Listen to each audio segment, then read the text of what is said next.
ओला electric scooter कंपनीकडून घेतलेली दुचाकी अवघ्या काही दिवसात पडली बंद. कंपनीला वारंवार तक्रार देऊनही ग्राहकांकडे दुर्लक्ष. तर याबाबत मिळालेली अधिक माहिती अशी की पेट्रोलच्या किमती आवाक्याबाहेर जात असल्याने सरकारकडून इलेक्ट्रिक वाहनांना सबसिडी देऊन चालना देण्याचे धोरण अवलंबले जात आहे. परंतु सरकारच्या या धोरणांना ओला कंपनीकडून हरताळ फासलं जात आहे. सोलापूर शहरातून जहागीरदार यांनी खरेदी केलेली इलेक्ट्रिक दुचाकी अवघ्या काही दिवसात बंद पडली. ती काही केल्याने पुन्हा सुरू झालीच नाही. कंपनीकडून कोणताही प्रतिसाद देत नसल्याने त्रस्त ग्राहक जहागीरदार यांनी निषेध नोंदवला. ओला कंपनीच्या या दुचाकी फसव्या असल्याने त्या घेऊ नयेत असं आवाहन त्यांनी यावेळी जनतेला केलं. पहा.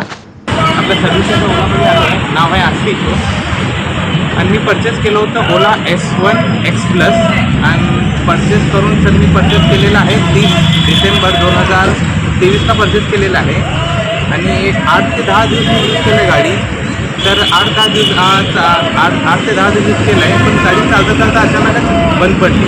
सिस्टीम अपडेट म्हणून आलं तर मी काय केलं, सर्व्हिस सेंटरला घेऊन गेलो. गाडी घेऊन गेल्यानंतर त्यांना म्हणले 1 ते 2 दिवसामध्ये प्रॉब्लेम सॉल्व्ह होऊन जाईल. तर मी त्यांना दाखवलं की 2 दिवसात होऊन जाईल. तर मी 2 ते 3 दिवस जाऊन त्यांना भेटलं की याचा बाबा प्रॉब्लेम सॉल्व्ह झाला की नाही. तर म्हणले मोटरचा प्रॉब्लेम आहे, असं तसं उद्या होईल परवा होईल असं टाळाटाळ करत.